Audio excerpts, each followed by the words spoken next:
Bom dia, a paz do Senhor. Aqui quem vos fala é o seu amigo, presbítero Fernando Santos, amigo em todas as horas, né? Esse é o meu canal. E eu quero deixar nessa manhã uma palavra para a sua reflexão. Evangelho segundo escreveu João, capítulo de número 2, diz assim, o verso de número 3. E tendo acabado o vinho, a mãe de Jesus lhe disse, eles não têm vinho. Jesus lhe disse, mulher, que tenho eu para fazer contigo? Ainda não é chegada a minha hora. Vamos prestar bem atenção dentro desse texto. Há um casamento. Jesus ele é convidado para essa festa, juntamente com seus discípulos. A sua mãe também recebeu um convite para estar nesse casamento. E o texto vai dizer que um problema surgiu. A vida do ser humano, ela tem esses imprevistos. Ela é feita de altos e baixos. Isso é tanto por rico quanto por pobre. Isso não tem classe social. Isso não tem etnia. Às vezes a gente está muito bem e uma notícia ruim chega. E às vezes tira o nosso equilíbrio, tira o nosso chão. Essa é uma realidade evidente. Nós vamos ver aqui que havia uma festa, um casamento normal. Até então estava tudo normal, com a organização, com o buffet. Mas de repente acabou-se o vinho. No auge desse casamento, o que não poderia acontecer, aconteceu. O vinho acabou. E a mãe de Jesus, ela fica preocupada. Ela vai até o seu filho e vai falar assim, eles não têm mais vinho. Ela vai mostrar o problema para Jesus. Eles não têm mais vinho. Esse problema é um problema sério. Eles não têm vinho. Olha o constrangimento que esse casal está passando. Os garçons já não sabem mais que desculpa dar. O povo está querendo continuar se alegrando. Mas eles não têm mais vinho. E todos nós sabemos que o vinho, na tipologia bíblica, tem um significado de alegria. No auge de um relacionamento, de um casamento, que era o momento de estar alegre, faltou-se o vinho, que é um símbolo de alegria. E quantas das vezes dentro de um relacionamento isso não surge, isso não acontece, o vinho falta, o vinho acaba. Ou seja, a alegria por um momento, ela vai embora. Dando-se lugar à tristeza, dando-se lugar ao estresse, dando-se lugar aos problemas. E muitas das vezes o casal recém-casado, ou que já tem algum tempo já dentro desse relacionamento, não sabe como resolver esse problema, não sabe como agir. Mas a Bíblia aqui vai dizer que Maria, quando ela fica sabendo desse problema, ela não guarda o problema para si. Ela fica tão preocupada que ela vai até o seu filho e vai falar, filho, solucione esse problema. Você foi convidado para essa festa, o casal convidou vocês para a festa. Essa é a importância de convidarmos Jesus para a nossa família, Jesus para os nossos relacionamentos, Jesus para os nossos negócios. Tem muita pessoa que ela entra em relacionamentos, ela constrói uma família, seus negócios, mas não convida Jesus. E quando a alegria falta, ela entra em estado de desespero e não sabe como resolver os seus problemas. Porque, infelizmente, quando um problema surge, nós somos imediatistas. A gente olha para o que está surgindo naquele exato momento.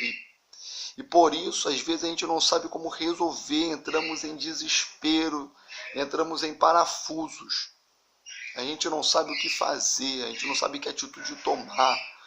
Às vezes, a única ação que nós temos é se desesperar, é chorar.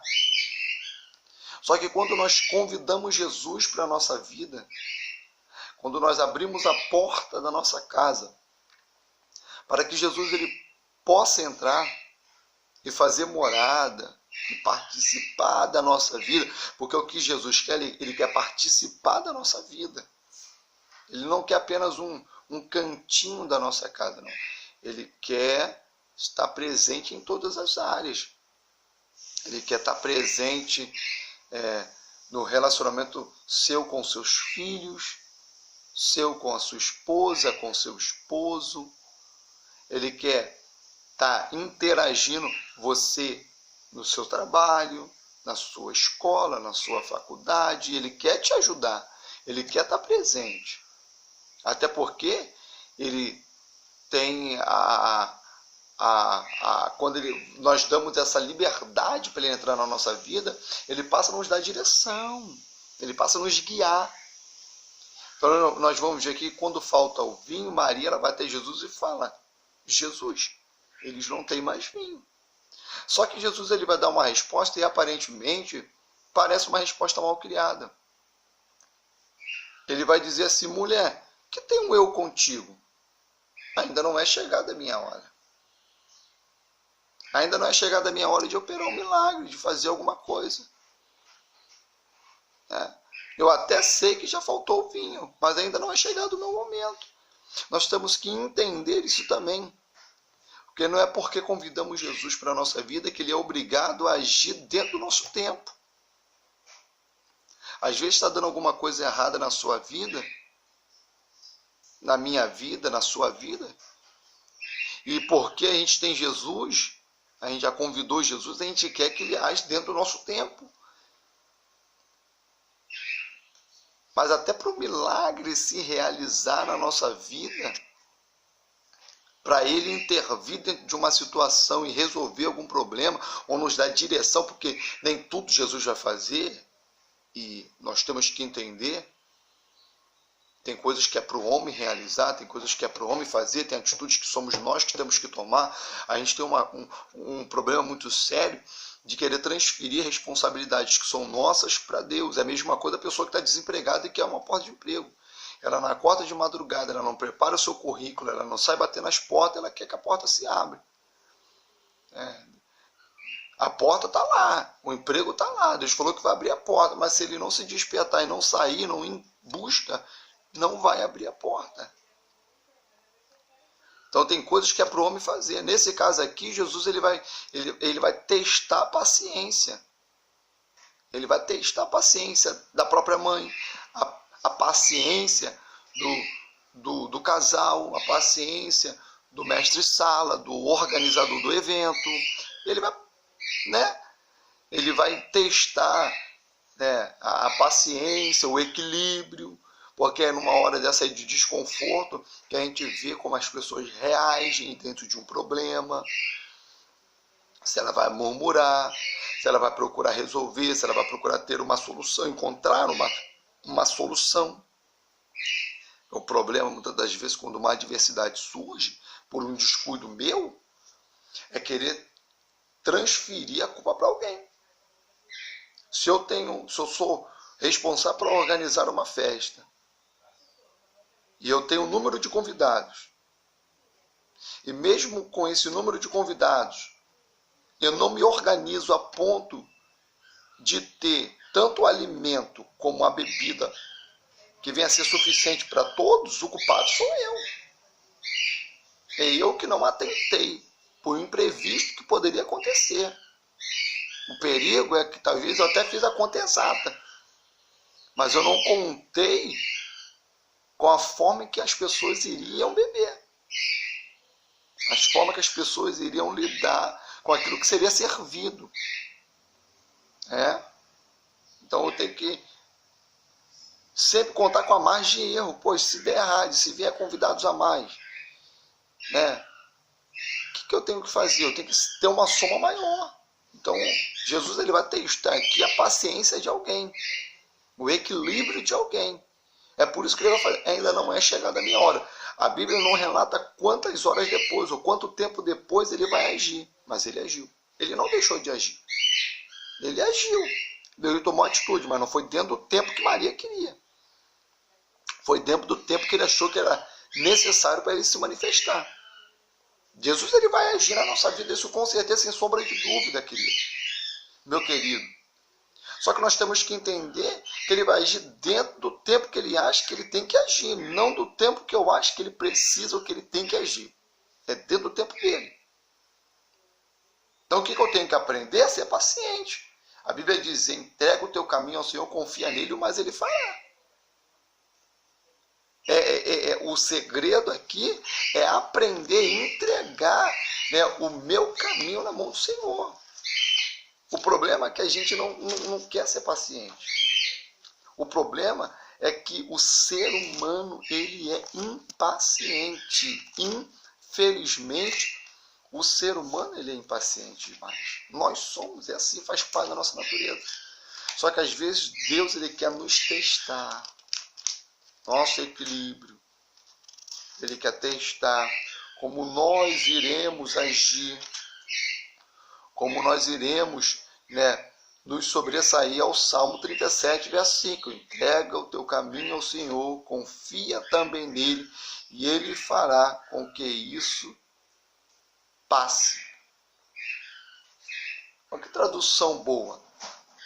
Entrega o teu caminho ao Senhor, confia também nele, e ele fará com que isso passe, ou seja, com que esse momento ruim, esse desconforto passe. Mas é no meu tempo? Não, é no tempo dele. A Bíblia vai dizer que Jesus, logo depois, ou pouco tempo depois, ele vai virar para os servos do dono da festa e vai dizer assim, ó, pega aquelas 6 talhas de pedra, que são usadas para a purificação, para lavar as mãos das pessoas, dos convidados, enche de água e depois dê uma taça para o mestre-sala, para ele experimentar. Aparentemente, uma coisa simples. Mas Deus sempre vai usar coisas simples para executar milagres grandes. Feitos grandes. Deus sempre vai usar coisas pequenas para surgir um impacto muito grande. Água. E o mestre-sala, quando ele bebe, ele percebe que aquilo não é mais água. Ou seja, ele bebe e ele vê que aquilo é um vinho. Então ele vai chamar, né, o dono da festa e fala assim, pô, primeiro se serve o vinho bom, quando o povo já está, né, além da conta, dá-se o vinho ruim. Mas você, né, deixou a melhor parte para o final. Olha só que interessante. Quando o mestre-sala provou a água tomada em vinho, não sabendo de onde viera, mas os serviçais que haviam tirado a água sabiam, chamou o noivo. Ele disse, todo homem põe primeiro o vinho bom, e quando já tem bebido bem, então o inferior. Mas tu guardaste o bom vinho até agora. Então, quando nós convidamos Jesus para a nossa vida, Jesus para o nosso casamento, Jesus para os nossos negócios, Jesus para a nossa família, a tendência é o nosso final ser melhor do que o nosso começo. Eu sempre falo isso. Eu sempre tenho essa base para a minha vida. Não importa como nós vamos começar, gente. Assim como vai ser o meu final. O meu começo pode até ser um pouco apertado, sabe? Pode até ser um pouco espremido. Pode ser doloroso. O meu começo na minha vida, nos meus negócios, pode ser um pouco ruim. Mas lá no final vai ser bom. Lá no final eu vou ter o resultado que eu imaginava. Que nessa manhã de segunda-feira, essa palavra possa servir de reflexão para a sua vida. Convide Jesus para a sua vida. A vida sem ele já está difícil demais. Com ele já está difícil, sem ele piora, gente. É muito bom quando nós temos Jesus. Quando nós amanhecermos um dia como esse, mesmo com tanta luta, com tanto problema, nós conseguimos enxergar Jesus na nossa vida. Agradecer que deitamos, dormimos e acordamos, porque ele nos sustentou. Poder olhar para o seu lado e ver que teu esposo ainda está aí, talvez doente, mas está aí. Que os teus filhos, mesmo rebeldes, mas ainda está na tua casa. Talvez você não tenha um bom alimento para servir na mesa hoje no almoço, mas alguma coisa você ainda tem. Então a gratidão é agradecer por esse ar maravilhoso, por esse fôlego de vida. Então que Deus, né, nessa manhã possa te dar equilíbrio, te dar direção, te dar paciência e que você possa sair dessa situação que você está vivendo hoje. Aprenda uma coisa, não existe mal que dure para sempre. Essa fase vai passar, é uma fase. Entenda isso. Você está passando por uma fase. Está ruim, mas é uma fase. Vai passar. Graça e paz. Né? Assina o canal, deixa seu like, ajuda a compartilhar. Sou Fernando Santos, um amigo em todas as horas.